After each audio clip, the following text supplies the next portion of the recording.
আশা করি আপনারা সবাই ভালোই আছেন। দোলের দিন গোপালের গায়ে রং লাগিয়ে আমার দিনটা শুরু হলো। সকাল সকাল গোপালকে চান করিয়ে নতুন জামা কাপড় পরে ফলমূল দিয়ে পুজো করে দিনটা শুরু হলো। কর্তামশাই পুজো করলো, মেয়েও পুজো করেছে। মেয়েও গোপালের গায়ে রং লাগিয়ে তারপরে বাবার পায়ে আবির দিয়ে ও দিনটা এইভাবেই শুরু করলো। বাবার পরেই মাকে মায়ের পায়েও রং লাগালো, রং লাগিয়ে তারপর আমি ওর একটু গালে রং লাগালাম। এইভাবে আমাদের তিনজনের দিনটা শুরু হলো। এই যে মা আমি একটু রং খেলে নিলাম।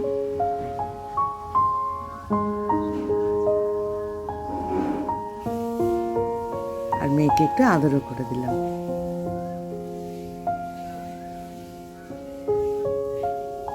এবার কর্তামশাই আর আমি একটু দুজনে রং খেলে নিলাম। কর্তামশাইয়ের পায়ের আবির দিয়ে তারপরে আমরা তিনজনে আবার রং খেলায় মেতে উঠলাম। এইভাবে আমাদের তিনজনের মধ্যে দিয়ে দোল খেলা শুরু হলো। এরপরে মা মেয়ে একটু ছবিও তুললাম, বারান্দায় এসে একটু সেলফিও তুলে নিলাম। তারপরেই হঠাৎ বাপের বাড়ি যাওয়ার সময় জয়ের সাথে আর বরফির সাথে দেখা হয়ে গেল। ওদের সাথেও একটু রং খেললাম। বাপের বাড়ি গেলাম, মায়ের পায়ে আবির দিলাম, বাবার পায়েও আবির দিলাম। মা একটু আমাকে আবার রং মাখিয়ে দিল, মানে আবির। রং খেলিনি, আবির খেলতে আমার খুব ভালো লাগে, তাই আবিরই খেলেছি। মাকেও একটু আবির মাখিয়ে দিলাম, মাও আমাকে একটু আবির মাখিয়ে দিল। তার আগেই আমাকে ভাই ভূত করে দিয়েছে। আমার মেয়েকেও একটু আবির মাখিয়ে দিল। আর মাখাবার জায়গা কোথায়, সারা মুখ জুড়েই তো ভূত করে দিয়েছে।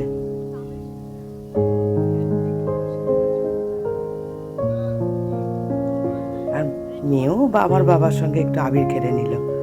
ব্যাস নিয়ে একটা ওরা দুজনেও একটু সেলফি তুলে নিল। এই যে দেখুন, ভাইকেও একটু আবির দিলাম। ভাই আমাকে যে কিভাবে মাখালো, মানে কি বলবো।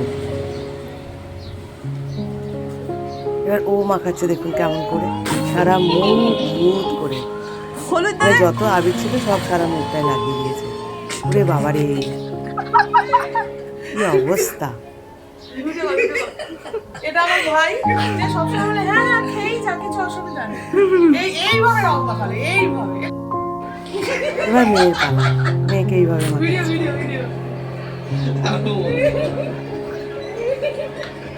আর ও চুপ করে দাঁড়িয়ে দাঁড়িয়ে মাখছে।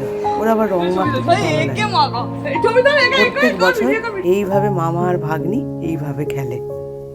পাশের বাড়ি বিট্টু, মিঠাই, সৌজ্যোতি, ওদের সাথে একটু রং খেলে নিলাম।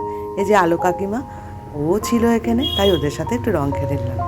এবারে পিসির ছেলের বউ, মানে আমাদের বৌদি, ওদের সাথে একটু রং খেললাম। এই যে আলো কাকিমার সঙ্গে একটু রং খেলে নিলাম।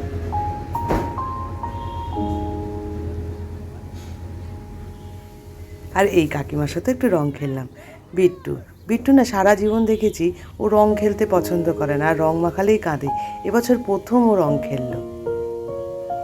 আর আমাদের জেঠিমা, কাকিমা, বৌদি, বোন, ওদের সবার সাথে একটু রং খেললাম। আর এই যে বরফি, ও তো সবচেয়ে ছোট্ট ক্ষুদে সদস্য আমাদের বাড়ির, ও আমার মেয়ের সাথে একটু ছবি তুলে নিল। আর মেয়েও এখানে যে কদিন আগে বিয়ে বাড়ি ছিল, বিয়ে বাড়ির ছবি আঁকার কাছে একটা সেলফি তুললো। এইভাবে দিনের বেলা আমাদের দোল উৎসব পালন হলো। আর বিকেলবেলা বসন্ত উৎসব পালন হবে ক্লাবে, সেটা পরের ব্লগে দেবো। আজ এই পর্যন্ত। ভালো থাকবেন, সাথে থাকবেন। আজকের মতো বিদায়।